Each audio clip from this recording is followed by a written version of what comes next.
Welcome to another episode of The Breakout. I'm your host, Abhi Gupta, and this is my co-host, Leo Shia. On today's episode, we have a guest joining us, Drew Osinchuk, one of the analytic gods, one of the guys in fantasy that Leo and I have been following for a better part of a year now. Welcome to the show, Drew. Thanks for having me. So Drew, welcome to the show. For all of you that don't know, Drew is big on Twitter under the Twitter handle DfBeanCounter. Can you walk us through like what BeanCounter means and what got you into Dynasty in the first place? Yeah, sure. So what got me into Dynasty in the first place is I love like the team building aspect of fantasy football. And in redraft, obviously, it only lasts for a year. Dynasty's forever, so you just keep building and building and building. I was the kid like glued to Madden, but I never actually played any games. I just like played franchise mode on repeat. A head coach 2009, I think it was like my favorite game of all time. You couldn't even play games if you wanted to, but it's super in-depth franchise mode. So anyway, that's kind of what got me into Dynasty. I like the team building type of thing. And then my Twitter handle, DfBeanCounter, it comes from, I'm an accountant, I'm a CPA. And when I first started articling at the firm that I articled at, one of the partners, we had a fantasy football league, and one of the partners in it, he had his name as BeanCounter, BEEN_KOWNTER, I think it was spelled. So like a phonetic weird version of how to spell it. I thought it was kind of funny, kind of making fun of ourselves a little bit. And then when I tried to try to come up with a Twitter handle, I was like, I don't know what to call myself. So I ended up going with DFF BeanCounter for Dynasty Fantasy Football. And then I found out there's like this whole website where everyone on the website is called DFF. So I had to knock one of the F's off. So now I'm just DF BeanCounter, and I just stuck with it. I don't know. It's pretty catchy. And one of the things we love about your process is your ability to like market these and come up with really catchy words for your different processes. Can you talk us through your Bulletproof Process, what that means and what each tiers kind of signify? Sure. So the Bulletproof Process it's like a grading system for prospects. It's all based on analytics. I'm not like a true analytics person. Like I'm not like a real nerd. I'm like a fake nerd. So I'm not like doing regression analysis or anything like that. I'm listening to the other smart people that are doing that kind of work and telling me, okay, this thing matters. Okay, this thing matters. Like the extent of my like true analytics type stuff is I know how to run a correlation formula, which is really, really easy. Like I'm very novice in that sense of it. I think that probably the reason that I have the following that I do on Twitter is because I don't know as much as all the other people do. So when I'm talking about it in like layman's terms that are really easy to understand, that I think everyone can just like instantly read it and understand what I'm saying. Whether they agree with it or not is a totally different situation, but at least they understand where I'm coming from and what I'm saying. But yeah, often they don't agree with it. We'll see. You make the data accessible to people. And I think that's like a really difficult aspect of telling a story with data is, well, I think a huge aspect of it that's really difficult is telling a story with data. And that's something that you do with your Twitter threads and walking people through like, this is how you're thinking about the process. Yeah, no, for sure. I think honestly, like I see so many of the like super smart analytics people putting these like, you know, the stuff that you need like a stats degree to understand on Twitter. And I'm like, that reaches like 1% of the Twitter population. And like, that's one of the reasons I talk about hit rates so much is it's like everybody understands a hit rate. Like if they have a high hit rate, that's a good thing. Nobody understands what a p-value is. Most people don't understand what R squared means. Like if you've never taken a stats class, that stuff is way over your head. Mm-hmm. So for me, like I took a stats class like almost 20 years ago. So I'm very far removed from it. But I can still kind of talk the language. Like I know what R squared means. I know what a p-value is. So when those people are posting stuff, it speaks to me, but it probably doesn't speak to most of the Twitter community because most people don't have a stats class. And if they did, they probably didn't listen anyway because it's kind of lame. So for our viewers out there, how do you define hit rate? So I do 4 different hit rate for me. It depends on the position. Quarterback, running back, and tight end are all top 12. So I'm looking for top 12 seasons. Typically, I'm looking for top 6 seasons at tight end, but the pool is so small once you narrow it that much that it's really hard to like zero in on anything at that point. So I use top 12, and then wide receivers I use top 24. Gotcha. And you have these different bulletproof tiers in your fantastically marketed tiering system. Can you tell us a little bit about how, one, you came up with the name for bulletproof prospects, and then what are the different tiers that you have? It's funny. I was talking to another analyst one time in DMs. He's like, "How did you come up with bulletproof?" And I was like, "Honestly, it was an accident. Like, it wasn't like I had come up with this like grand scheme of, you know what, I'm gonna call my enterprise Bulletproof Fantasy Football, and I'm gonna name my tier Bulletproof." I was honestly doing a Kyler Murray prospect thread, my first ever prospect thread on Twitter, more or less the first piece of real analysis that I ever did on Twitter. And I got through his profile and I like muttered to myself, like, holy smokes, this guy doesn't have any holes in his profile. Like, he's bulletproof. And I was like, oh, that's kind of a cool thing to say. So I went back to the first one and I changed it to Bulletproof Prospect. And then I just went with it. And then the next player, I don't remember who I did next, but at some point I got to like JJ Arcega-Whiteside and I was like, yeah, he's like, okay. He's like, maybe. So then that became a tier.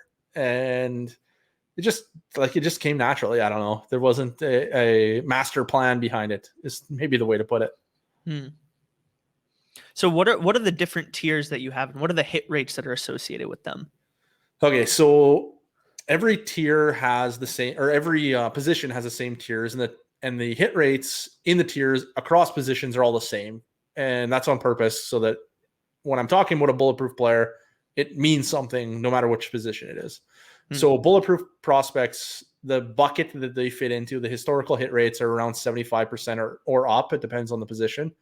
And then the coin flip is my second tier, and it's just like it sounds. It's 50-50. So they're kind of like your average player.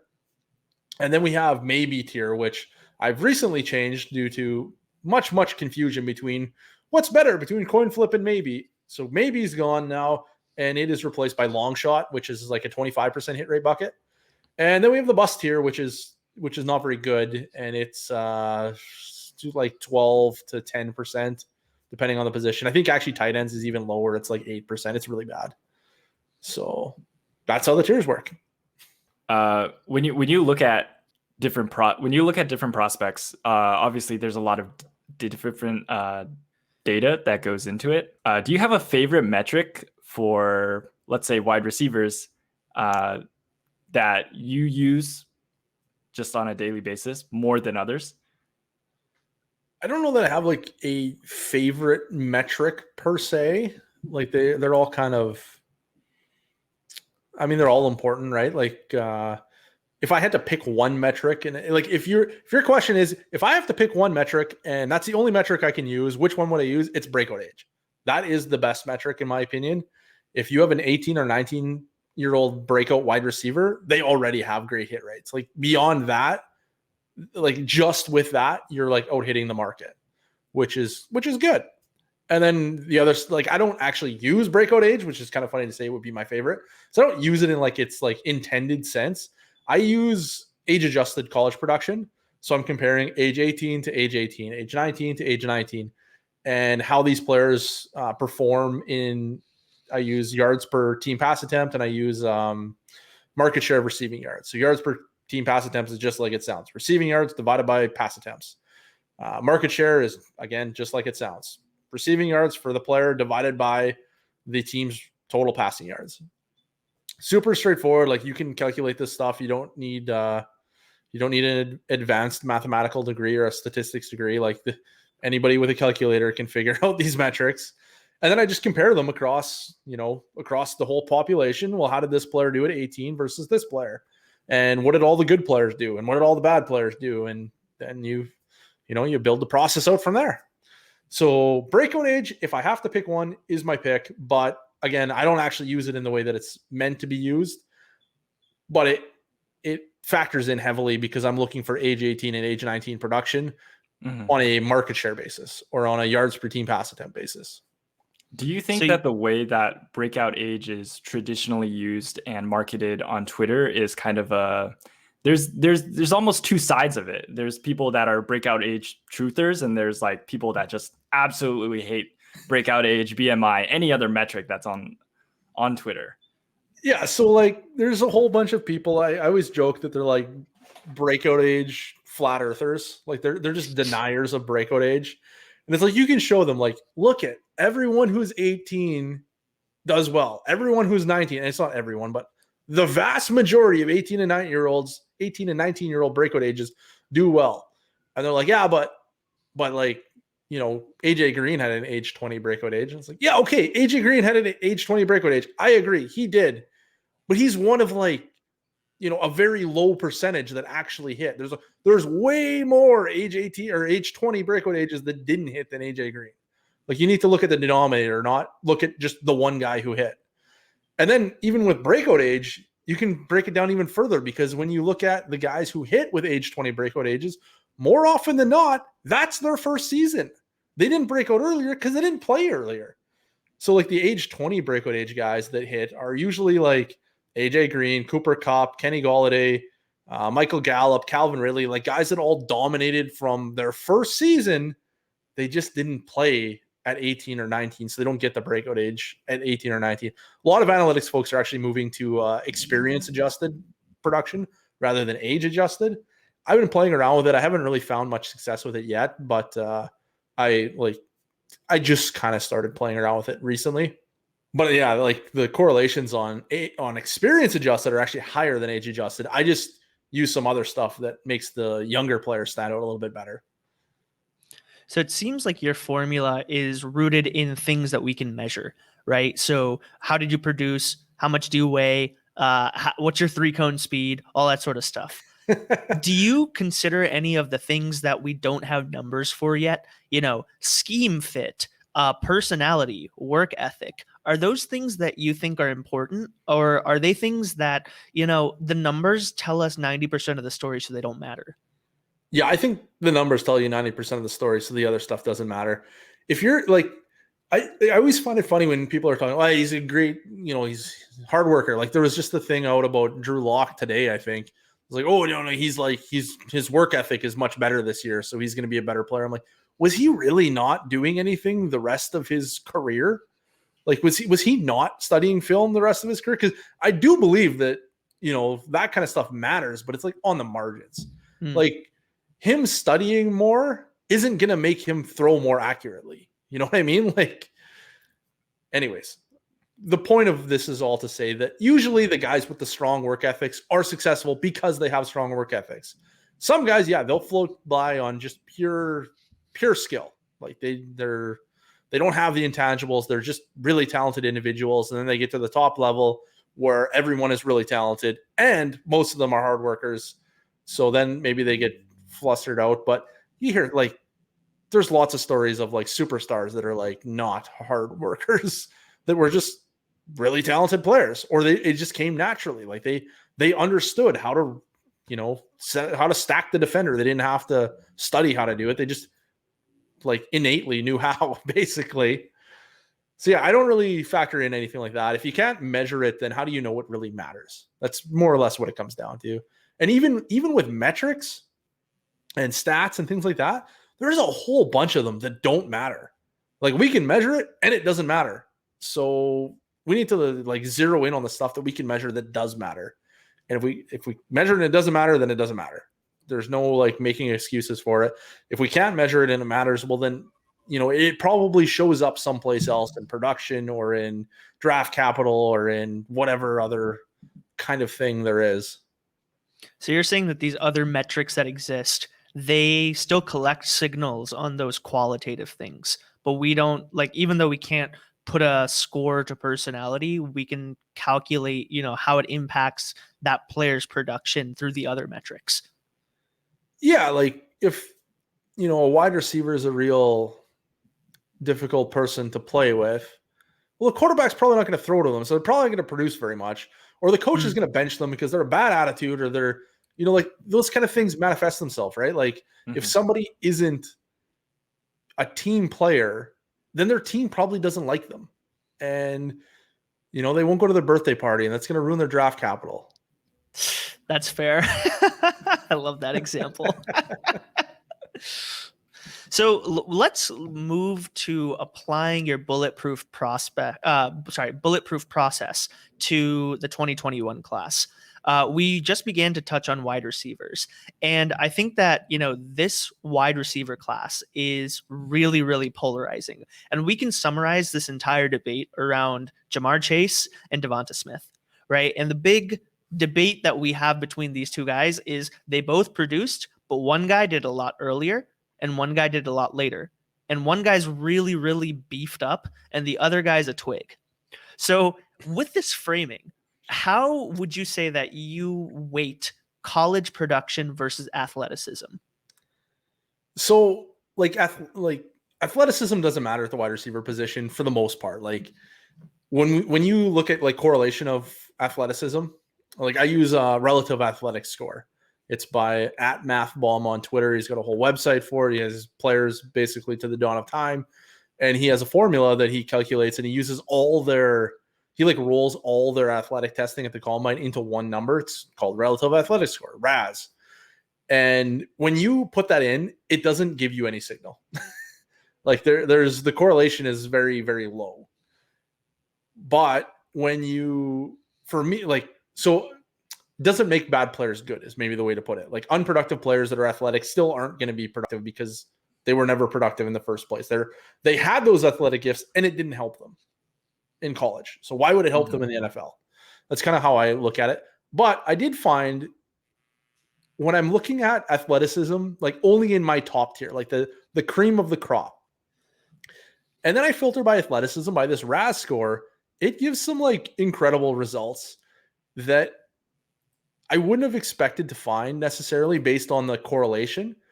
And it's not so much like, it could be anything, right? Like it doesn't necessarily mean that athleticism is driving this because the correlation is still like 0, but it seems to matter because when we look at the hit rates of like the wide receiver 1 hit rates and the wide receiver 2 hit rates within my bulletproof tier, so the best players, it just skyrockets once you filter for extreme athleticism. So the hit rate, like let me just count here really quick. What is that? 9 players that are bulletproof or have like top 5 draft capital and then also elite RAS scores. And like all of them hit top 12 seasons multiple times except for Braylon Edwards, the Jets wide receiver. He only hit once. Or was it the Jets or maybe it was the Browns? I think he played for both. I don't remember which one was first. Yep. Anyways, he only hit once, but like everyone else hit like multiple times. And the list is like a who's who of who you want on your dynasty teams.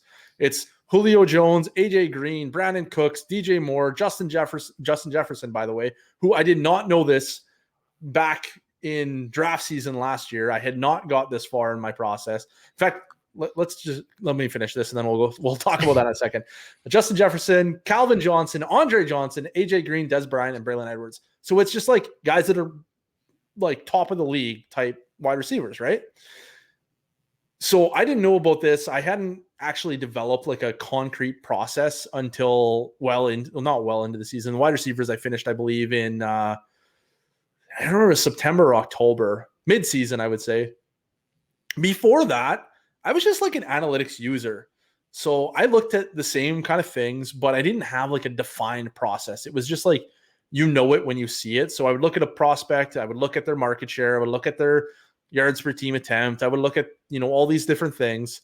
And then I would just like arbitrarily assign them a grade based on how that impressed me. So the bulletproof tier wasn't like a defined, like these guys all did the same thing. And it was really pointed out to me last year when I was talking about AJ Brown, who I said was bulletproof. And then when you look at his like actual production, it was like identical to Nelson Aguilar, who I didn't like. And it kind of dawned on me that, whoa, like I'm really being arbitrary with this. The whole reason that you use analytics is to take the subjectivity out of it, right? Mm-hmm. So then I like dove back in and I was like, you know what? I got to find a way to actually define this. And once I did, like some guys changed that I didn't like changing, like AJ Brown. He went from bulletproof down to coin flip, but then it like improved the hit rate. Like it went from, pretty much anybody who produced in college at any rate that hit the thresholds was bulletproof. Like Andy Isabella, he's bulletproof. Tyler Lockett, he's bulletproof. T.Y. Hilton, you're bulletproof. Like it was just everyone that produced. And then once I started filtering and like analyzing, like, well, okay, what changed between this guy or this group of guys and this group of guys? And it was like, oh, well, actually, you know what? I used to use early declare. I thought early declare was super important. So when I was looking at AJ Brown, I'm like, he's an early declare. Yeah, he did age 20 breakout, but he didn't start till 19. So that's good. And then once I started actually looking at the full population and looking at, the guys that didn't produce or didn't declare at 21, they declared early, but it was at 22. The hit rates weren't as good. It's the like serial winners that are incredible prospects that have the high hit rates. So you're looking at like guys that like, they come out of high school, they immediately declare for college. They go from high school straight to college at 18. They play at 18. They play at 19. They play at 20. They're so good. The NFL says, you know what? Come on down. You're a first round pick. You're a second round pick. Declare early. Let's go. Those guys are the ones that have the extreme hit rates. We're talking about like Justin Jefferson, T. Higgins, CeeDee Lamb last year. Like those guys are in the bulletproof tier.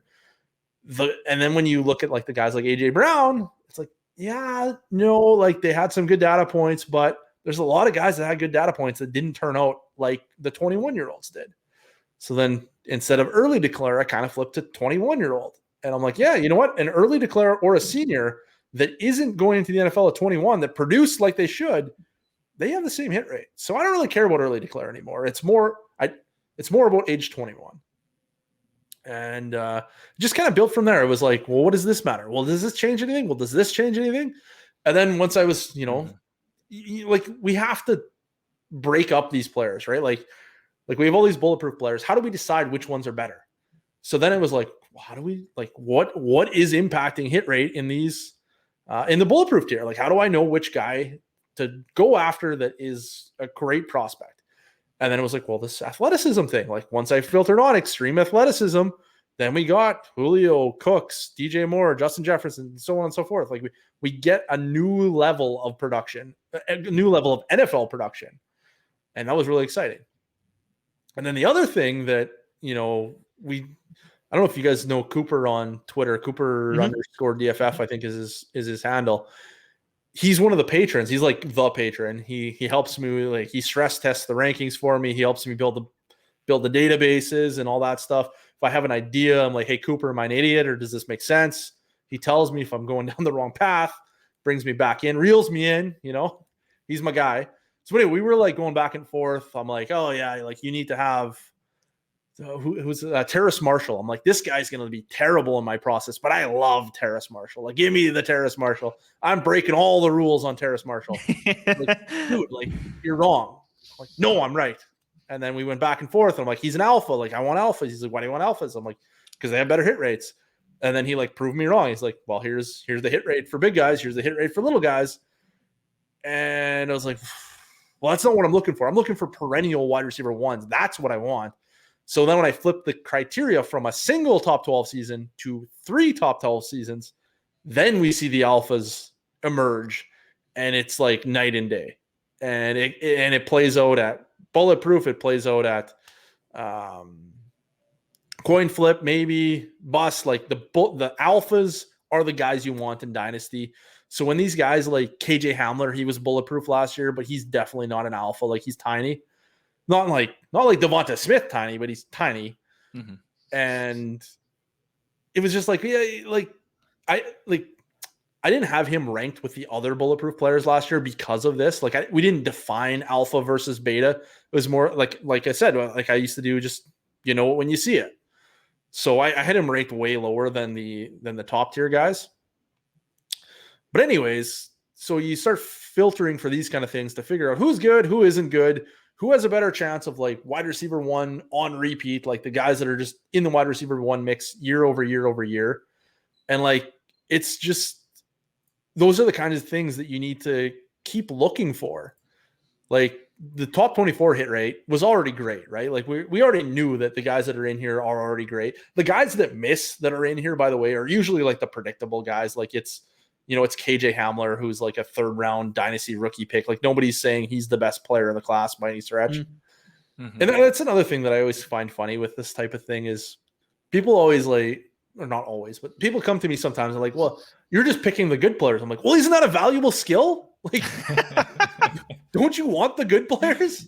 They're like, well, you need to find the sleepers. I'm like, well, no, just get the first round right. The first round is a 50% hit rate. Like, it's not like we're just crushing the first round. Not like everybody gets the first round right. Like, we're getting the first round right because we're eliminating the guys that don't fit.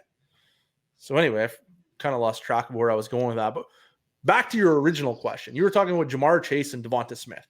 So Jamar Chase looks like he's going to fit into that like upper tier, like the generational tier with the generational alpha tier with the Julio Jones and the AJ Green and like that type of player. He's going to get the top 5 capital probably, or top 10 at the very least. He's definitely going to be a first round pick. Like we know that. And then I read an article in The Athletic last year. They do this really interesting article called the Freak List. And it's just a bunch of players that they list that like are freaky athletic. And I went back, I don't know, 4 years, maybe 3-4 years, and looked at their athletic list, or looked at this freak list. Then I compared it to how these players actually performed at the combine, and they were like wildly accurate. Because I was expecting it to be like, yeah, I mean, everybody's on the freak list, right? Like it's, everybody runs their pro day at 4.4. So of course they're going to be, but it was actually the guys who did perform freaky at the NFL combine, and Jamar Chase is on the freak list. So I was like, you know what? He produced at a rate that is like unheard of as a 19-year-old. Like he had a Devonta Smith season at 19. Like that matters so much. When we're talking about like breakout age, we were talking about breakout age a few minutes ago. The reason that breakout age matters is because that means that these players that are less athletic and less like smaller, less athletic are competing against bigger, more athletic, more experienced players, and they're succeeding. So when they don't have the advantage, they're still winning. That's why breakout age matters so much. And when we look at Jamar Chase, he didn't just succeed. He like dominated college football at 19. So, and he did it alongside Justin Jefferson, who is like we already know that Justin Jefferson is one of the best wide receivers in the NFL. We already know that. So when we look at Jamar Chase's prospect profile, we're like, he actually outproduced Justin Jefferson. Like, and he was younger, and he's going to be drafted higher, and he's going to be more athletic. Like, how do you have anything other than Jamar Chase anywhere near your number one? He is head and shoulders my number one. And then we look at Devonta Smith and like just flip the script basically, and we have the opposite profile, right? We have a guy who couldn't beat out players that we already know are mediocre to poor in the NFL. Like Henry Ruggs, I just saw PFF posted, I think it was today even, that Henry Ruggs has like the lowest grade among first rounders in like the last, I forget how many years. So yeah, okay, they had a first rounder, but he wasn't good in college. Like it's not like he stole a bunch of market share. Like he only had 17% was his highest college dominator rating. Oh, so that's low. Yeah, that's really low. Like we're looking for like 30%. So when he only has 17%, he's no different than another like nobody on the team. Like bad players have 17% on every team. So for Devonta Smith not to break out earlier because of the presence of Henry Ruggs doesn't really make sense. So if your argument is that, well, Jerry Jeudy's really good. Well, Jerry Jeudy didn't have a really good rookie season. He had an okay rookie season. The thing for me is that Jerry Jeudy and Henry Ruggs entered the NFL and they had exactly the type of season that we would expect based on their college production. Jerry Jeudy looked like a good NFLer, or like an NFLer at the very least. Like he looked like he belonged in the NFL in college. Henry Ruggs looked like he didn't belong in the NFL in college. And then we get to the NFL in the rookie seasons and they played exactly to those prospect profiles. And we made exceptions for them last year, or most people did, because of the presence of these future first round picks. And it's like, well, if it didn't matter for Judy and it didn't matter for Ruggs, why are we then making the same exceptions for Jalen Waddle and Devonta Smith? We already know they played to their prospect profile. Mm-hmm. So shouldn't these guys play to their prospect profile? And Devonta Smith's prospect profile isn't good. He didn't produce at 18. He didn't produce at 19. He did produce at 20, which was a great sign. It still matters to some degree that he played at Alabama. I just wouldn't boost Ruggs because he played at Alabama. Like, you might as well boost everyone who played at Alabama then, because none of the other guys produced either. Anyways, Devonta Smith has this meh production profile, and then he just exploded at 22. And it's funny because if you just my grades are more or less locked in after their junior season. After their third season, they're pretty much locked in. The senior season doesn't matter. I'm already assuming that every junior will hit at the senior level. I'm just making that assumption because they should. So Judy going on and just crushing this year, yeah, I mean, that should be expected.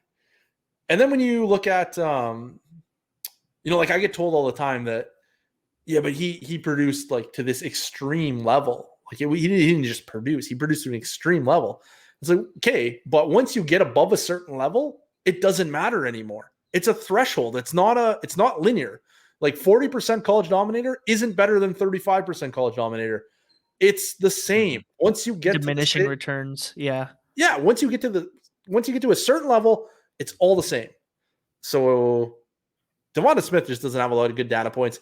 And then when you factor in that he's just this toothpick, he's skinny for a normal guy. He's not skinny for a NFL player. Mm-hmm. It's alarming.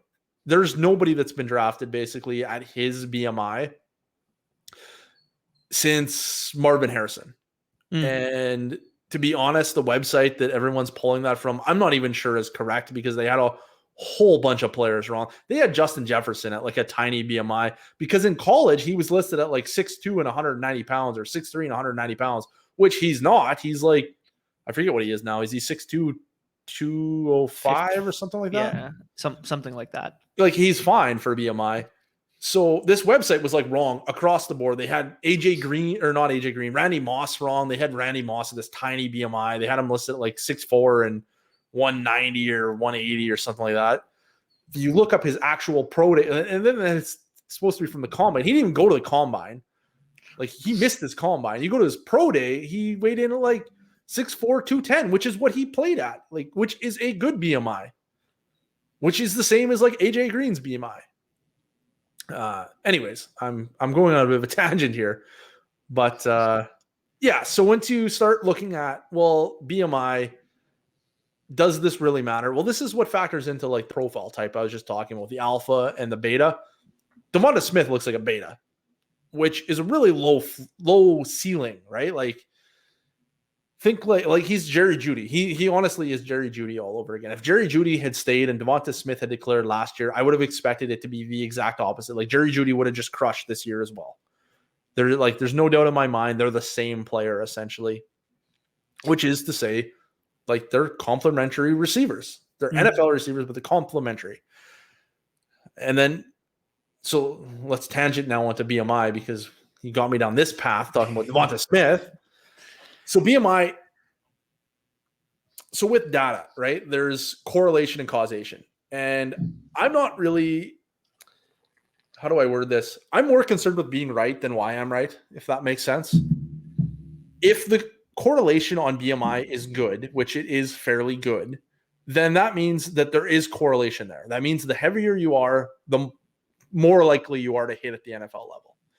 And with BMI, I understand that when you run it through a regression model that the p-value isn't very strong because the other things are making more of an impact. But when you're looking at hit rates and you control for those other things, you say, okay, I'm only looking at, coin flip prospects. And then I filter for BMI. Well, the coin flips that are tiny, the beta guys, they're terrible. The coin flips that are alpha guys, they're exciting. There's a lot of exciting alpha coin flips. So when we're controlling for draft capital and production and breakout age and all that stuff, then when we start, we're nitpicking at this point, right? We're we're saying, well, what separates these guys that are all basically the same? Well, BMI is one of those things that separates these guys that are all basically the same. I understand it may not be the driver, and it might be something else entirely, like BMI, like alpha size guys, the high BMI, the big guys, they usually play the X receiver position, right? So is it them playing the X receiver that's making them so much better fantasy players, or is it their size? Well, does it matter? Like, if they're the more likely guys that are going to play the X position, then, maybe it's the X receiver that I should be talking about instead of the beta and the alpha, or the high BMI and the low BMI. It doesn't really matter to me. It matters that they're the ones that are getting all the targets. When you're, like, the causation correlation thing there doesn't really matter to me. And then there's the other side of it where you're like, well, does BMI make bad players good? No, it doesn't make bad players good. It's like, if you're a terrible football player, but you're thick, that doesn't mean you're going to be better in the NFL. You're still terrible. Like, you had that gift when you were in college and it didn't help you then. So it's probably not going to help you now. Same idea with athleticism, right? Like, athleticism doesn't make bad players good, but when we're looking at the cream of the crop, it maybe makes the good players just a little bit better. So if I were to synthesize, of what is a very, very good rundown of all of those different metrics, that was what, guys, when we say he's good at storytelling, we mean it. What you're saying is that all of these things are important, but they're important in the context that you view these metrics. Like, your athleticism doesn't matter unless you've produced. Right? Yeah. You have to, like, it's like, I got to pass first grade to go to second grade. Exactly. In this case, you're saying, please produce in college, produce well, produce at a high threshold, produce consistently. And then and only then do we look at your, other predictors. But we cannot rely on pure athleticism in order to dictate your quality of play, because you need to have done it before to do it later. Exactly. Yeah. Like I said, athleticism isn't going to make a bad player good. Like the DK Metcalf thing, for every DK Metcalf where we have elite athleticism and no production, we have a Miles Boykin. They're the same guy. Like it doesn't improve your hit rate once you, like, if you go to the bust tier and you just filter by athleticism, there is no difference in hit rate between the highly athletic guys and the non-athletic guys. Just happened that DK Metcalf happened to hit. He's one of, like, the 10%, right? Terry McLaurin, he's one of the 10%. He's a very athletic guy. Also, I think he's in the elite RAS range as well. But again, if you look at the whole sample and you look at all of the elite athletes in that tier, they don't hit at a rate any higher than the bad player or than the non-athletes in that tier. So then the next question is, like, for players like DK Metcalf and Terry McLaurin, who are the outliers to the rules, these are guys that maybe the NFL likes more than the analytics community. And so we've got guys like Kadarius Toney going into this year's draft, who's supposed to be a first round pick. And in Dynasty drafts, he might be going in the third round. Why do we think he's a bust? And are we overfitting? Like, could we be learning some lessons that we didn't learn from the misses like Terry McLaurin or DK Metcalf? No, I don't think we're overfitting. like the list of guys like Kadarius Toney that they like, it's just really bad. It's not like, how do I word it? It's not like we just have one player that hits and then that changes, like, the rest of history, if that makes sense. Like, it's not like Kadarius Toney is the first bad player to get drafted in the first round. So now we need to consider that he's the exception to the rule, because there's a lot of bad players. And sorry, I don't mean bad. Like, I'm sure that he looks great on film. I mean bad probability, like bad hit rate. There's lots of them. There's what do I got here? I think that's 15 players. Yeah, I got 15 players drafted in the first round that have, like, very bad production profiles. They're not necessarily all really bad production profiles in terms of, like, college dominator or even breakout age. They're bad production profiles across their career, their collegiate career. So I'm using, like, age adjusted production, right? So I'm looking for consistent excellence. I want them to dominate year over year over year. I want them to be serial winners. I don't want them to be flash in the pans, because the flash in the pans, you don't really know what you have. They're risky. So we got 15 players. 3 of them actually went on to hit a top 24 season. That's not a very good hit rate. That's probably somewhere in the neighborhood of 25%, because I think I called them all maybes. Might be a little higher, a little lower. I don't know. You guys are probably really smart. What's the math on that? 3 divided by 15. It's 1 out of 5, right? 20%. Yeah. So Kadarius Toney falls in that bucket if he gets drafted in the first round. If he gets drafted in the second round, like it's like 10%. It's over. It's basically over.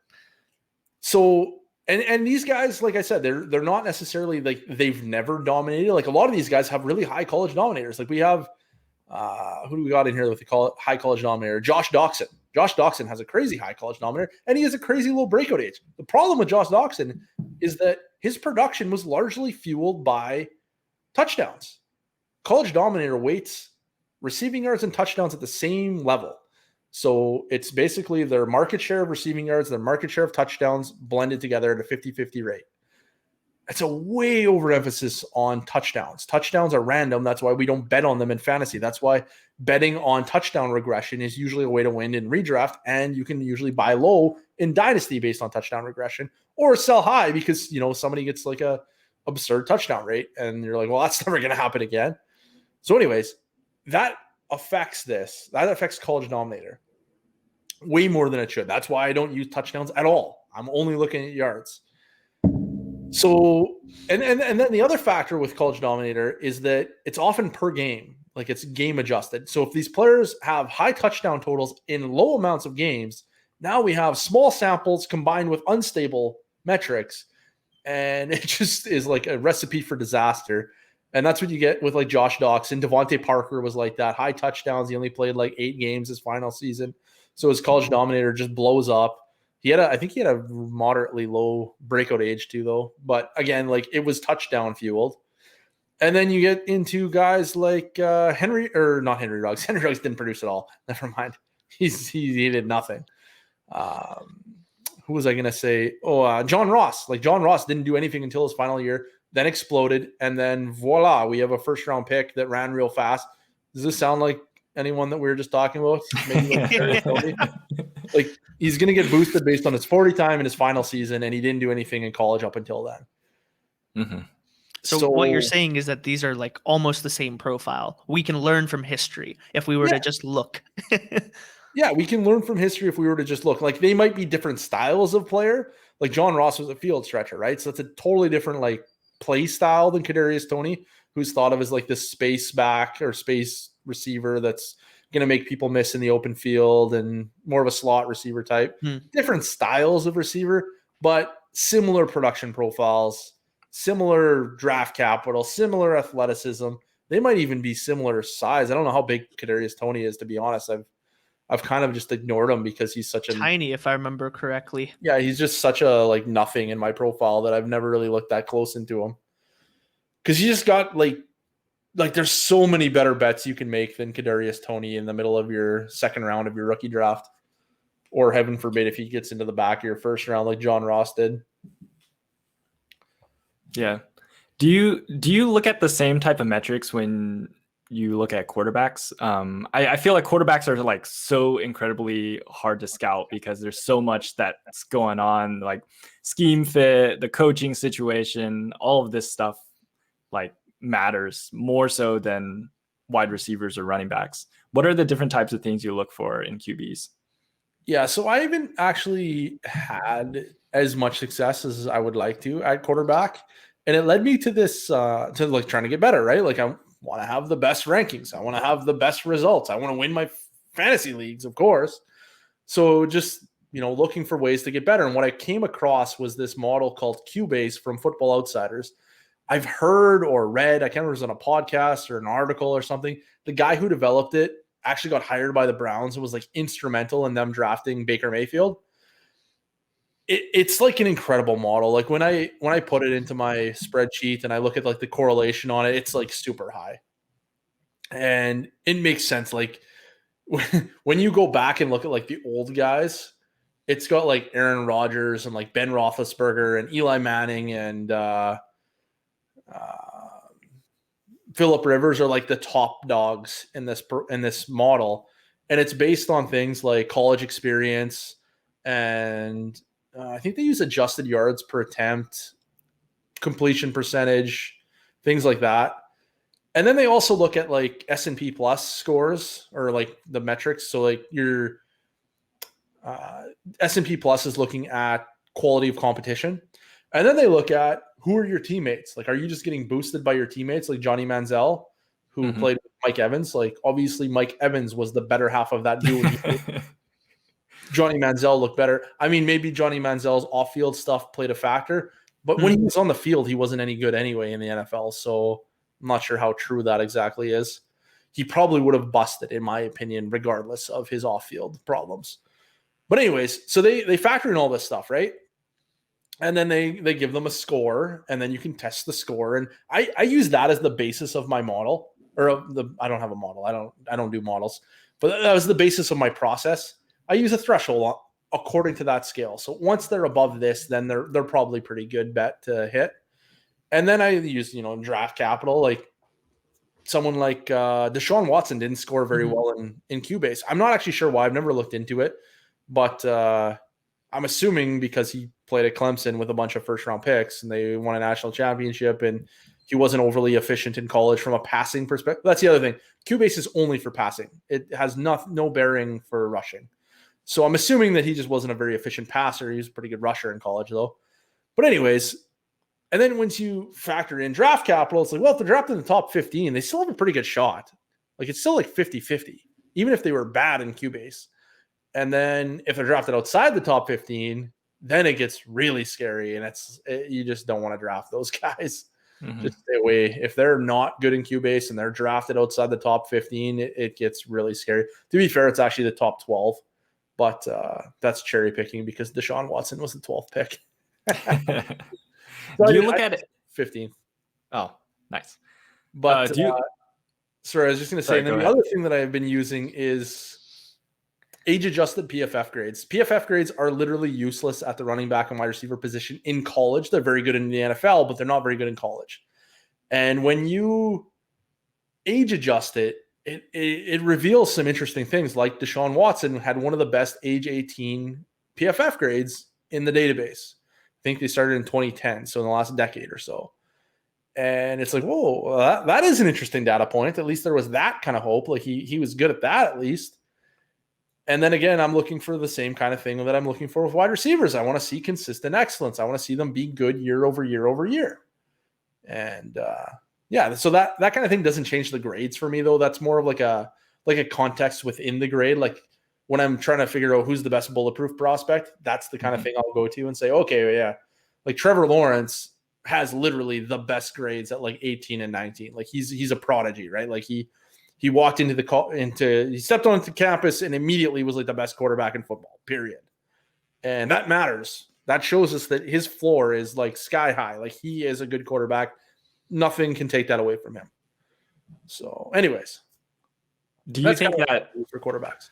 Yeah. Do you think people are in this stage of the process are kind of overrating Trevor Lawrence? I know Chris Sims just put out his 2021 QB ranking, and Zach Wilson was the top of his list. And maybe we've been hearing Trevor Lawrence for so long that it's kind of ingrained in us that he should be the 101.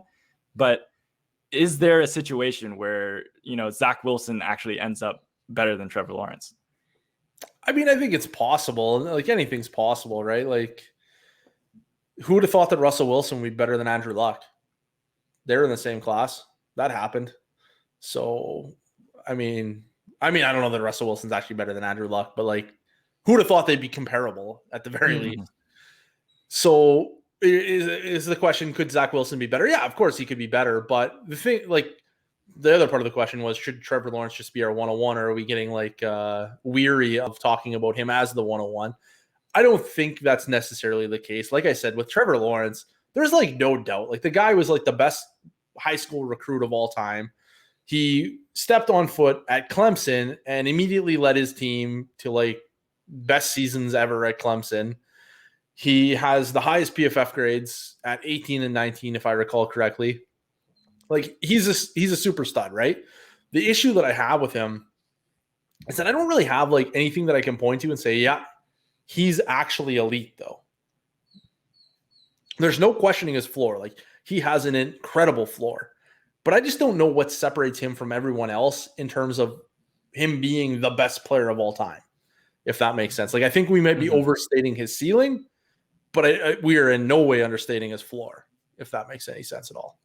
That makes sense. So you're basically saying that as the 101, he's the safest pick for you to buy. But if you were to get the opportunity to trade him for a huge haul, you wouldn't blink. Yeah, actually, funny that you ask. I play in this league. It's called the Tape versus Data League, and it has 6 tape analysts and 6 data analysts. And we go head to head, and obviously to see like for scouting supremacy, right? So I made a trade yesterday. I had Trevor Lawrence on my team. It's a Devy league. So I had Trevor Lawrence. I traded him for who did I get? Zach Wilson, Trey Lance, and a late Devy depleted first, which is probably going to be somebody like Diami Brown. And then I got Dalton Keene, who's like, but let's just tangent here for a second, because Dalton Keene is somebody that we need to talk about. So my process is based on draft capital, is like a big part of it, right? Like, film drives draft capital. Film matters. The game's played on the field. I get it. All that we're trying to do, or all that I'm trying to do, is say who has the best chance of hitting of the good players, right? Like, they get drafted on day 1 or day 2. They're probably good at football, but we can separate those players into buckets of hit rates. And when we do that, it increases our hit rates. So with Dalton Keene, he checked all my boxes, but he was supposed to be a 6th-round pick. Like, he wasn't supposed to be a day 2 pick. In grinding the mocks, he was a 6th-round pick. Every mock draft that I ever saw, he was a 6th, 7th, or undrafted pick. Like, there's no way in hell he was supposed to go on day 2.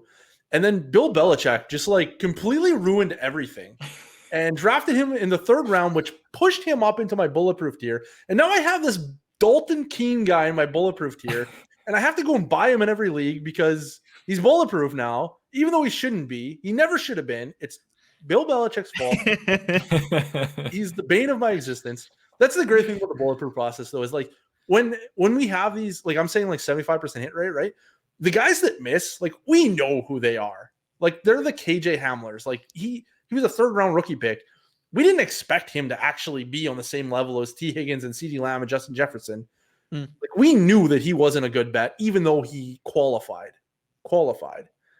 So Dalton Keene, like, qualified. So what drove this all is I'm going out to get my guy, Dalton Keene, and the only thing he would accept was Trevor Lawrence. So we had to throw in a couple other pieces like Zach Wilson and Trey Lance to get the deal done. Worked out well for everyone. Everyone's happy. I have the WOT. In the patrons Discord, we've been calling Dalton Keene the WOT because he is literally the worst of all time bulletproof prospect. There is no one worse as a bulletproof prospect. But he gets the bulletproof grade because of Bill Belichick.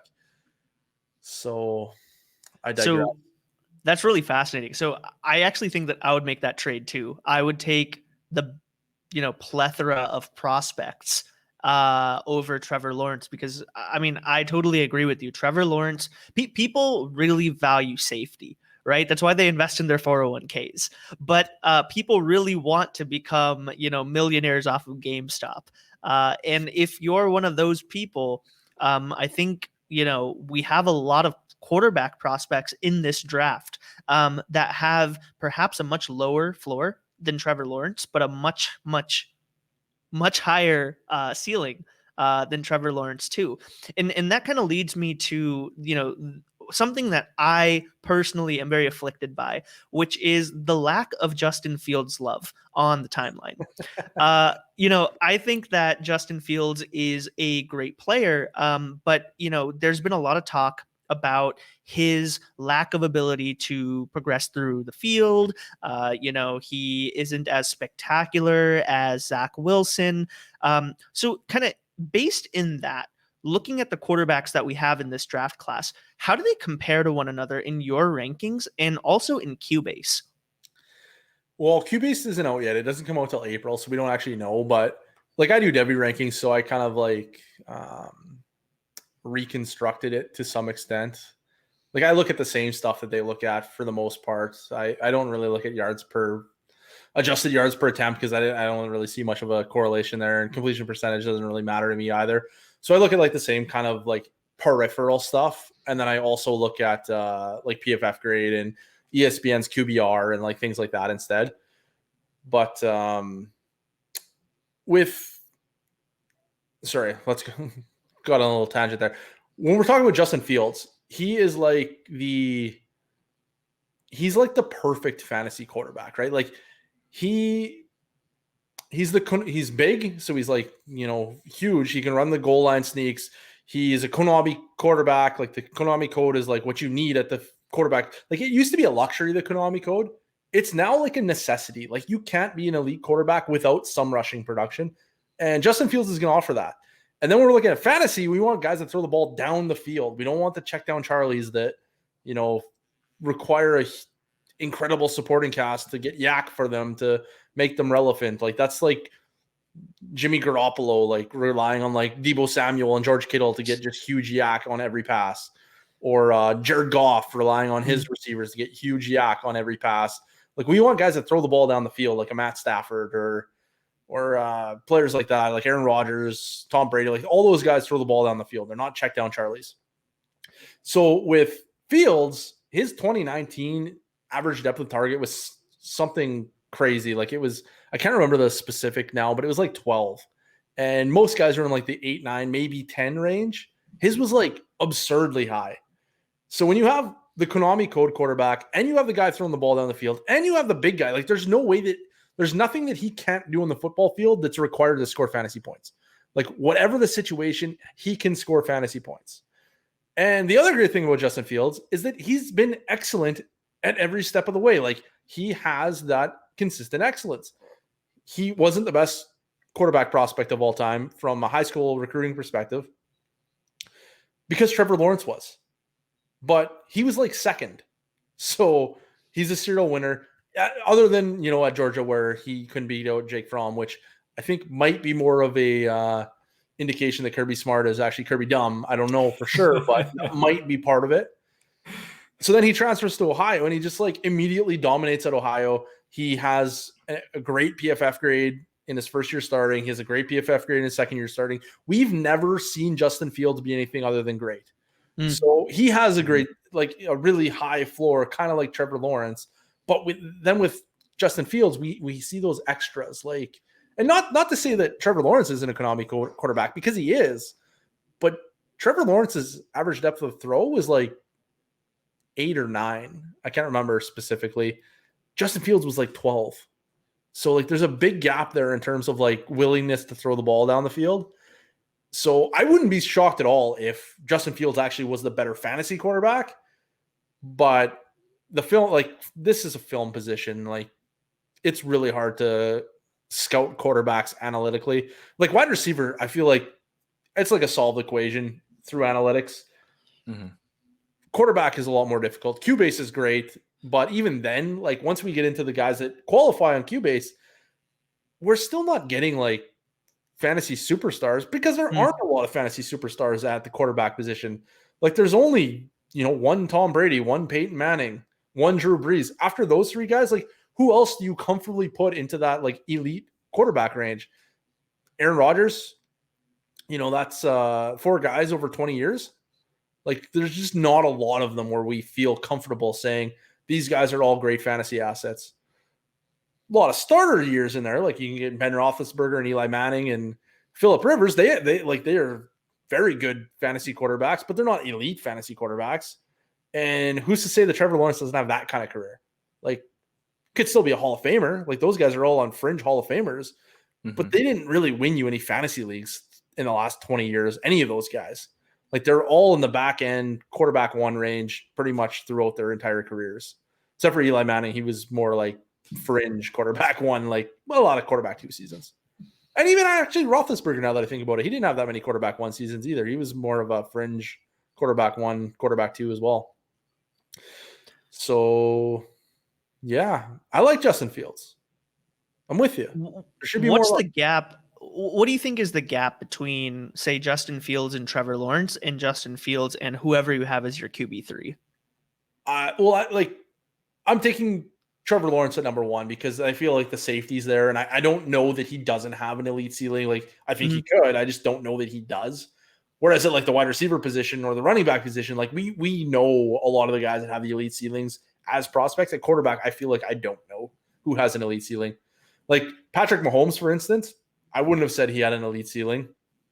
Film guys might have, because he makes off-platform throws and all that kind of stuff. But analytically, there wasn't really a lot there to say elite ceiling. So with Trevor Lawrence, I'm like, yeah, he's got like the safest floor, and the floor is high, like super high. And then with Justin Fields, it's like, yeah, I think he's like right there with Trevor Lawrence. Like, I don't see a big gap between the two. And to be honest, for fantasy, I might even prefer Fields from a ceiling perspective because of all the ways that he has to win. And that mostly comes down to him throwing the ball down the field. That's the only real thing that I can see the difference between Fields and Lawrence. But the film guys don't think that it's that close. Like, most film guys still think Lawrence and no one else. And so I'm just going to side with them on that one. And then my third guy would be Zach Wilson, who doesn't have the same body of work of Justin Fields. Like, we've only ever seen Justin Fields be great. We've seen a lot of mediocrity from Zach Wilson. Like, we've seen him be a nobody for 2 years, and then he popped, and the pop was great. Like, he was like an elite pop, but it's still only 1 year. And if I'm making a bet on my dynasty team, I'm taking the guy with more of a resume because he's safer. Yeah, it's interesting that you mentioned that this position is pretty heavily tied to film. Is there any other like qualitative data that goes into your decision for where you rank Justin Fields or Zach Wilson or Mac Jones? Does stuff like his work ethic or his personality or what teammates are saying about him like make a difference for you?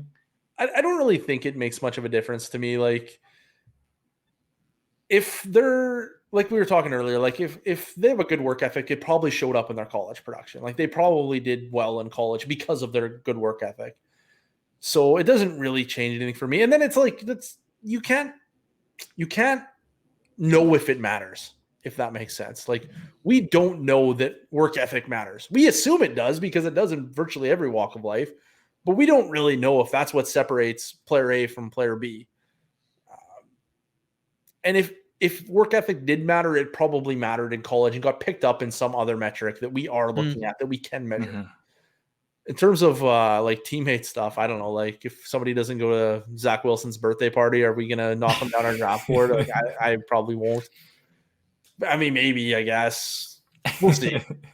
Do they have birthday parties at BYU? Is that allowed? I have no idea. Qualitative factors that I do factor in, though, and this is the same at every position. Like, situation does matter to me.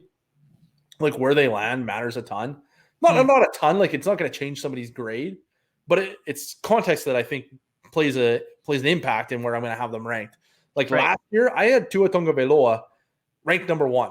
He was my pre-draft quarterback 1 because of his body of work. Joe Burrow was that late guy that popped in his final season, like Zach Wilson.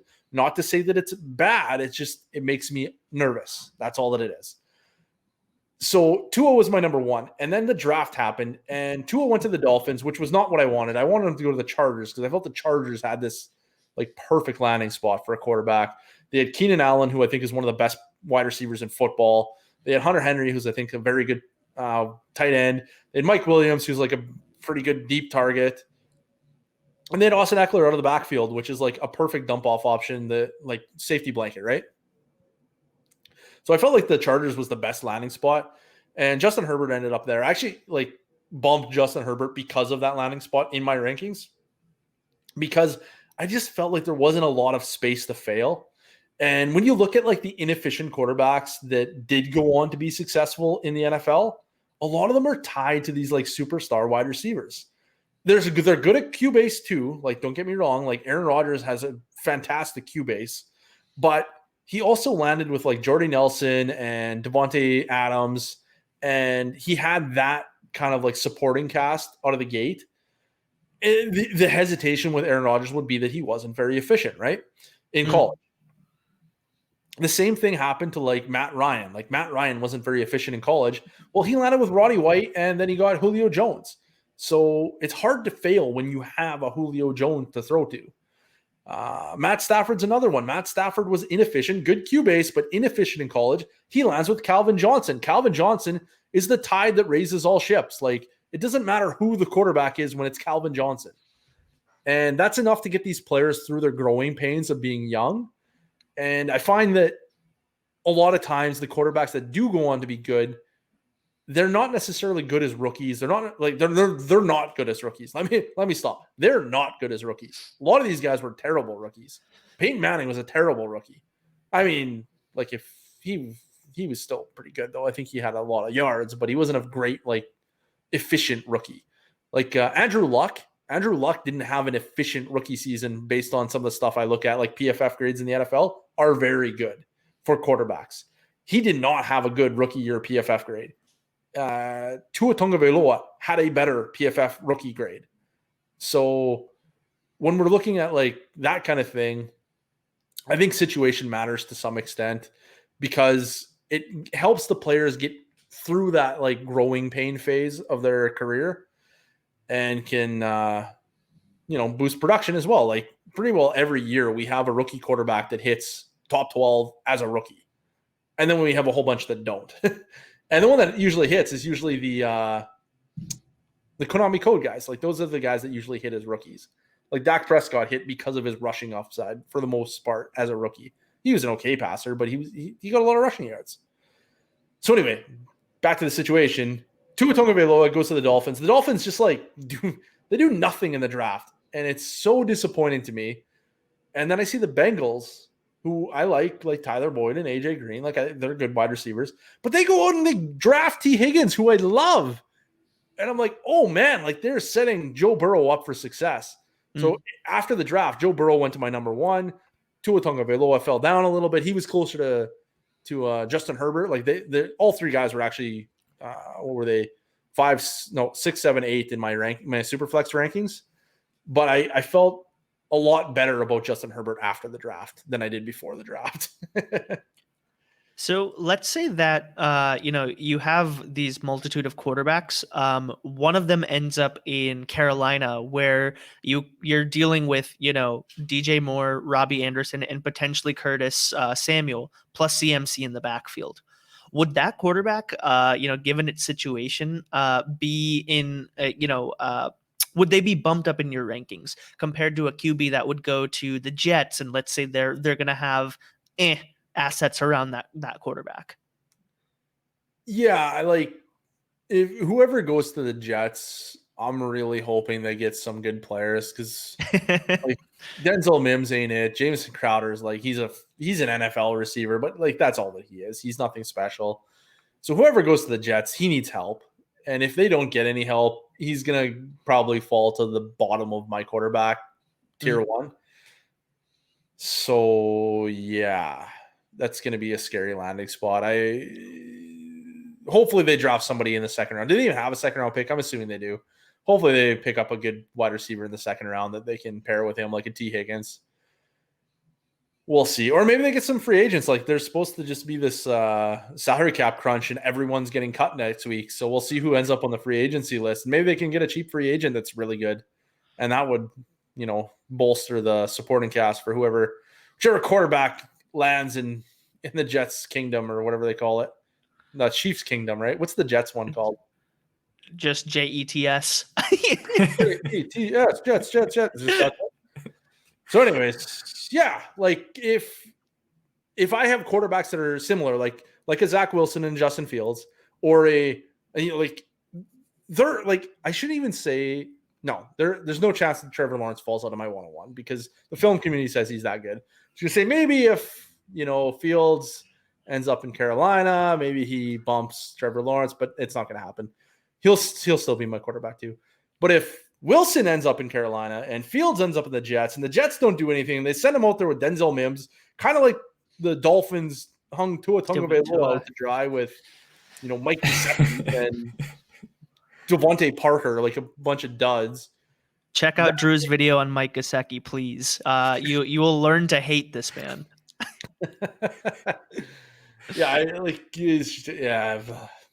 They did Tua Tagovailoa no favors. And then, anyways, so if that happens, if Zach Wilson goes to the Panthers and Fields goes to the Jets, I'll probably move Wilson ahead of Fields. And assuming the Jets don't do anything, they send Denzel Mims and Jamison Crowder, and I forget the 4th round pick that they have there at tight end now that popped as a rookie but didn't do anything his last 2 years now.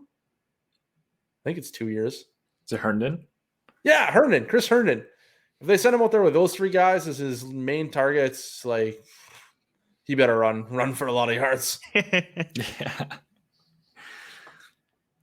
So when we look at different like rankings and stuff for quarterbacks and wide receivers, it's really easy for the community to just say like, okay, here are like my top 10 guys, right? But when you go into an actual rookie draft, how do you make the choices? There are a bunch of really hard choices. There are different positional values that you have to pay attention to. You have to pay attention to your like team need. And then also like who's the best player available. So for example, if you're drafting at somewhere like 104, you've potentially got Trevor Lawrence coming off the board, Zach Wilson coming off the board, Justin Fields coming off the board. You've got a lot of really good players at 104 just because all these quarterbacks are taken. You got like Jamar Chase, Travis Etienne, Najee Harris. How do you choose in that moment when you only have a couple minutes? Only a couple minutes? You guys are playing in fast drafts? Come on, man. Yeah, we don't do those 8-hour ones, not yet. You got to get in the 8-hour ones. You got to wheel and deal, and now I understand your question from before about how do you choose in the minute. Okay, so how I choose in the minute is I build my draft board, right? Like I know what I'm going to take going in, and it doesn't really change because I drafted ADP. So if I can't trade out of my pick, and the only guy I can take is say Najee Harris, like let's do a hypothetical. Let's say that I'm on the pick at 104, and the options are the Fields, Lawrence, and Zach Wilson are all gone. So I'm picking between the skill position players. So it's Jamar Chase or Najee Harris. I look at what their value is. Is Najee Harris substantially more valuable in the market than Jamar Chase? If he is, then I'll take Najee Harris and I'll try to trade him. If he's not, if they're the same, then I'll take Jamar Chase because he ranks higher on my board. So how do I build my board? That's probably what you're getting at here. So this is kind of an interesting exercise. I used to do it on like positional value, right? Like I thought that, I know that running backs contribute more to wins and losses than any other position. Then for me, it comes down to quarterback or wide receiver. What's the next best tier, or what's the next best position? Well, quarterbacks to me in Superflex hold more trade value. They may not have higher ADPs, but if you're trying to trade for one, friggin' expensive. So I want the quarterbacks, and they contribute similar in terms of production, or in terms of like value over stream type production in dynasty leagues. So I want the quarterbacks, and then I want the wide receivers, and then I want the tight ends. And that has to do with things like first year hit rate, first year value gains, second year hit rate, second year value gains, like all that kind of stuff is all built into this. And then it's just sorting the prospect profiles from that point. So it's not necessarily, every running back goes first, and then every quarterback, and then every wide receiver. Like, it doesn't work like that. It's based on the tiers of the prospect grades. So the generational players go first, whatever position they are, except for tight end, because tight ends are tight ends and they don't really matter unless you get Travis Kelce, and I'm taking the under if my option is Travis Kelce or anyone else. I'm just not betting on it being a Travis Kelce. This is a Kyle Pitts tangent. He looks incredible. He's probably incredible. But if my options are Travis Kelce or bust, I'm betting on the bust because there's way more likelihood that it's that than the first one. So anyways, generational, and then we look at the positions. So bulletproof running backs. I did this exercise with the patrons actually because I always thought that let's finish this. Bulletproof running backs are first because they're really high hit rates. They have really high value gains. They're really, really good players, right? And they matter. Like they matter for fantasy football. They're the ones that drive wins and losses. And then I always kind of thought it would be coin flip running backs because like the chance that they hit supersedes the fact that they might miss. because if they hit, they matter more than the wide receivers. But what changed is, I don't remember if we talked about Coop or not, but Coop from Coop_DFF on Twitter, he's my main patron guy. Him and I went back and forth on the alpha thing, and the alpha bulletproof wide receivers are like exactly what you want on your dynasty team. So I ended up putting the alpha bulletproof wide receivers above the coin flip running backs, even though running backs matter more, because the alpha bulletproof wide receivers are like your Devonta Adams and your DeAndre Hopkins and your Allen Robinson and like these kinds of players. So when you juxtapose the coin flip running backs with the alpha bulletproof players, like I put it up for the patrons. I didn't tell them what I was doing. It's just like, which group would you rather have blindly? And you know what the result is as prospects. Who are you drafting if you got to pick this group or this group? And it was like unanimously the alpha bulletproof wide receivers. So I was like, well, yeah, I agree. Like I've had the same thought. I'm moving that ahead of my coin flip running backs because I thought I was actually going to have, a Najee Harris, a Javonte Williams, and a Travis Etienne ahead of someone like Rashad Bateman. And then when I looked at it, I was like, whoa, no. Like the impact that Rashad Bateman can have, the value that he can bring to your team, the value he can bring to your wins and losses is way better than the downside of the coin flip running backs. Like the coin flip running backs they're like Josh Jacobs and Clyde Edwards-Helaire. Like a lot of them are just kind of like fringe guys to begin with. And then there are some guys that just like crush it, like Maurice Jones-Drew, Steven Jackson, Chris Johnson, Marshawn Lynch. Like those guys are all in the coin flip tier. But then if you scroll to the bottom of the coin flip tier, there's a whole bunch of guys that you definitely didn't want to draft, like Jeremy Hill and Amir Abdullah and Bishop Sankey and David Wilson. Like these were all highly touted guys, similar to Najee Harris and Travis Etienne and so on and so forth. So when you juxtapose it, it's just like, it's not even a contest. I want the alphas. And then I just kept doing that. I kept going like, okay, what about this group? What about this group? Which group would I rather have? So now I have like a process on how I even do my ranking tiers. And then like, it's not going to be 100%. Like sometimes I'll just like move some guys down or some guys up based on external factors. Like, a KJ Hamler. Like, I don't care that he's bulletproof, or Dalton Keene. I don't care that he's bulletproof because they're not actually bulletproof. Like there's other stuff that isn't going into the grade that is causing me tremendous amounts of hesitation, despite Bill Belichick's feelings around Dalton Keene. Despite going against the GOAT there. The GOAT and the WOAT. Perfect pairing, right? Yeah. So when you look at something like that, where you're talking about fading Kyle Pitts and having different tiers of like alpha, beta compared to your coin flip running backs, and then you look at the quarterbacks in Superflex leagues, quarterbacks are just so important. And we're looking at potentially getting 5 first-round guys in the NFL this year, which hasn't happened since, 2018 was the last time it happened in the last 20 years. Which is insane. It's like there's so many quarterbacks going in the first round draft.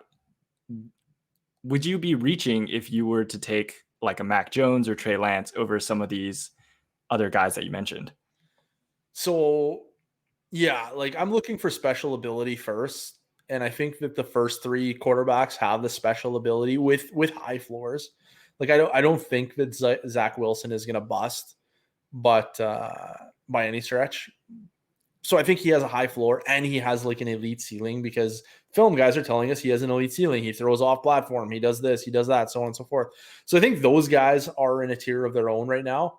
If there were bulletproof running backs though, like if we were in last year's class and we had Jonathan Taylor and Cam Akers and J.K. Dobbins and DeAndre Swift, I'd put them ahead of Lawrence. Like I wouldn't have an issue with that because those guys are going to be first round picks. Trevor Lawrence may not be a first-round pick. Like Justin Herbert just had like a record-setting rookie year, and he's not a first-round startup pick. So like those guys can't get there. Running backs, on the other hand, and quarterbacks aren't necessarily going to be valuable in year one. Running backs, on the other hand, they have a chance to be valuable in year one. Like in terms of production, like they can actually be RB1s in year one. Wide receivers really can't. Like it's super rare for a wide receiver to hit a wide receiver 1 season in their rookie year. That's why wide receiver is a little lower down for me, because year one, I still want to win in year one. So the running backs, I can get that year one production, and I can get, extreme value gains, and they're pretty safe. Like the bulletproof tier running backs are super safe. The quarterbacks, again, they're super safe. They don't have the same type of elite value gain potential. Like we just don't usually see them get into that value range unless they're Kyler Murray and they have the potential to break fantasy based on rushing ability and so on and so forth. And maybe Lawrence and Fields will, I don't know, maybe they will have that kind of ability at the NFL level. They probably will, to be honest.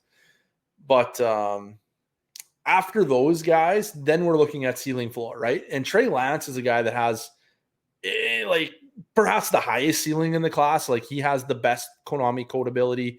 He has the rubber band arm is what I keep being told by my film gurus. So he has just and he's super young. He's I think he's the youngest guy. I think he's 20 right now. So he has, sky's the limit for him, but he only has 1 year of production. He only has 1 year of play. Not even 1 year of production, 1 year of play at a low level. And it's just a little scary. And he's not getting the Zach Wilson kind of hype from the film. Right. Mm-hmm. He's not at that level. And maybe it's just, maybe next year he would have if he would have stayed for another year. But anyways, the point is to say that he's a little bit risky. So I'm moving him down a little bit. And then we'll have a Jamar Chase, who I think is going to be generational, like we were talking earlier. Right now, I'm assuming that he's going to be a generational type player. And I just want to reemphasize that generational doesn't mean once in a generation. Don't take these tiers literally. It just means it's like a catchy name, right?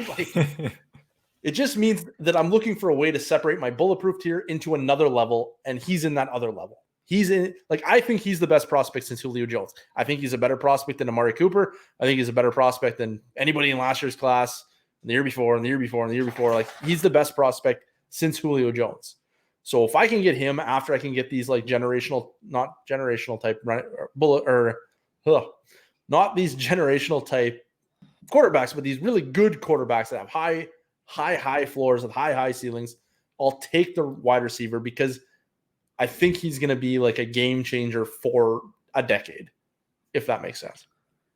Now, what if I were to tell you that according to proprietary breakout analysis that Leo and I have done, that we actually have almost a bulletproof, ADP rise for any first round or quarterback in general from their rookie year to year two.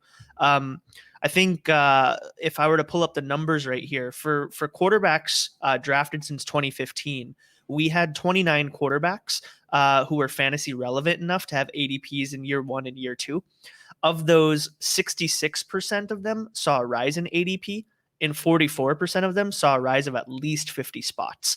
These numbers are even better for first-round quarterbacks. Does this change the formula at all? Does that draft capital make you think that, hey, no matter what, that valuation, that growth in asset value is worth, drafting them a little bit higher compared to their ADP? I mean, it does and it doesn't. I use kind of a similar process when I do my ADP trend stuff. And with quarterbacks, yes, I agree. They do get nice bumps, but they don't get to the running back level. And if we're comparing it to running backs in general, all running backs, then yeah, I would probably prefer the quarterbacks from that standpoint. But when we narrow it down to the different tiers of running backs and we're looking at only the bulletproof running backs, then I just want the bulletproof running backs because, like I said, they're such high probability of hitting. And I use top 12 running back or top 12 seasons at running back. So we're talking about meaningful production at the running back position. We're talking about potential first round picks DeAndre Swift and Cam Akers and Jonathan Taylor are all startup first round picks right now, if I recall correctly. Maybe Cam Akers is just outside the first round. He's right there though. So, and then you look at the bulletproof quarterbacks, and again, I don't have a good way to really differentiate the high end quarterbacks from the really good quarterbacks. And maybe that's part of the problem. But when you look at that, like, I think Trevor Lawrence has a great chance to be a first-round pick because of his like innate hype since he was a high school prospect or high school recruit. So, but if you look at last year's class, just last year's class, we had Joe Burrow and Justin Herbert and Tua Tagovailoa as like the top three, and none of those guys are in the first round right now. And potentially four of the four running backs are all in the first round. So let me just check that one. Let me fact check for a second here. In the first round, we have. Oh, we don't. Oh, I haven't updated it yet. Hold on. Right now, I have Jonathan Taylor at 2, J.K. Dobbins at 15, DeAndre Swift at 14, and Cam Akers at 12. So we're talking all like virtually first-round picks in startup drafts. And I think that's outdated. I think that's actually January's numbers. So I think in February, I saw that DeAndre Swift was a first-round pick in every single DLF mock draft, which is pretty wild. So from my perspective, the running backs, like the good running backs, are still above the good quarterbacks because I'm better at projecting the elite ceiling on the good running backs than I am the good quarterbacks. And then when we get to the elite wide receivers, like Justin Jefferson is pretty much as good as it gets. And he's like a fringe first rounder. And that's like historic rookie season. And turns out historic wide receiver grade that I didn't know about. Whoops. Sorry, everyone. Sorry, patrons. Got that one wrong, kind of. I still told you to draft him, though. He's still bulletproof. I just didn't know he's generational. But, yeah, like for a wide receiver, a quarterback to get to the level of a good running back, it's just really rare. So I think it'd be fair to say then that your strategy when it comes to Dynasty, all in all, is that you are looking to maintain value and you're looking to draft for value. You're not looking to reach based on talent. You're not looking to get cute with it. Regardless of your team need, draft what the board gives you based on the valuation that you get, and then move those assets around to fill out the rest of your needs. Yeah, absolutely. I'm not worried about my starting lineup in, April, May, June, July, August, even sometimes into September. I'm looking at what's the market value of these players in a draft. Like I'm looking at the ADP, and then I'm trying to maneuver my way around the draft board to get to the spots that I want to be drafting in. Like Rashad Bateman's probably going to be a late first round pick. So if I have a mid first round pick and Jamar Chase is gone, I'm going to be trying like hell to trade back and take Rashad Bateman because I don't want the running backs that are probably going to go there. And I don't want, the Devonta Smith or the Jalen Waddle that's probably going to go ahead of them. I'm going to move mountains to move back to get my guy, Rashad Bateman, the alpha bulletproof wide receiver that looks like Devontae Adams and DeAndre Hopkins and Allen Robinson. That's the guy that I want. So I'll just manipulate the draft board by moving up and down to try to get into the right spot to draft the guys that I want at their correct value. That makes sense. Cool. Awesome. That wraps up all the questions that we have for you today. Thank you so much for coming on to the show. We really appreciated all the insight that you bring. Just to reiterate one more time, do you want to walk the viewers through all of your different platforms that you're on, Twitter, YouTube, etc.? Sure. Yeah. So I'm on Twitter at DfBeanCounter.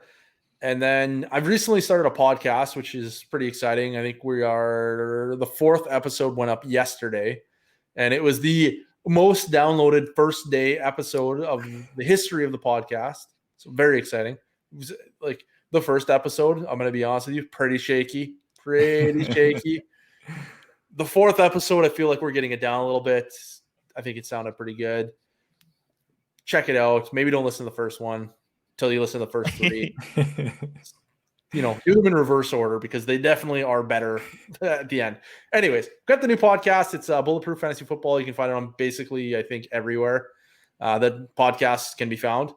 And then we got the YouTube channel, which is really great because a lot of my analysis, as you probably just heard, is database. We didn't really get into a lot of the numbers today, but sometimes on my podcast, we get into like the specific numbers, like this number versus this number, so on and so forth. It's hard to follow on a podcast. The YouTube channel literally cuts the podcast into segments. So Player X now gets his own segment on YouTube, and the producer puts in the graphs so you can follow it. You can see it. There's visual aids to go with the numbers. It just makes it a whole lot easier to follow. again on Twitter at Bulletproof Fantasy Football. And then the bulk of everything that I do, where the magic happens is all on my Patreon. We have a Discord, and it is just constant fantasy football stuff. It's basically an extension of my Twitter channel. I post stuff as I'm figuring it out. It's really more like teach you to fish than give you a fish. I'm not in there answering trade questions. I don't answer trade questions for the patrons. I don't answer trade questions for anyone. I find that's really like minimal value. It's really like there's no recurring value to me telling you that I like player X more than player Y. In the Patreon, what I'm doing in the Discord is I'm telling you why I like player X more than player Y. And those are the types of questions I answer, not trade questions about your specific team, more like high level. Why is this guy ranked over this guy? Why is this guy ranked over this guy? Why don't you have DK Metcalf at wide receiver 1 when everyone else does? Why don't you have AJ Brown at wide receiver 1 when everybody else does? That's the kind of questions that I'm answering in the Discord. Hop in there. That's where all the magic happens. We got Dynasty rankings, Devy rankings, Cornerstone rankings, rookie rankings. I got 3 different sets of rookie rankings depending on the format that you play in. There's 1 QB, Superflex, and 2 tight end league rookie rankings. It's all great. Yeah, that's pretty much everything. Oh, and then we got the rookie guide coming out. My rookie stuff is usually my most popular stuff. If you go on my Twitter and you search, I think it's hashtag Bulletproof Prospect, you'll find a bunch of the threads on the rookie guide or on the rookie prospect profiles. And that's basically what I'm putting into a guide this year. So it's going to be the top 50 players. I think it's going to be pretty cool. I think if you like those, you're going to like the guide. We'll put it that way. That's all I got. Support Drew. His work is really, really awesome. We've been following him for over a year. Follow him on all of those platforms. We'll include the links below in the description. And make sure to follow and subscribe Breakout Dynasty on Twitter and on YouTube for more content like this. We'd love to have Drew on again in the future, but so far, we absolutely loved having you on. Thanks for coming on, Drew.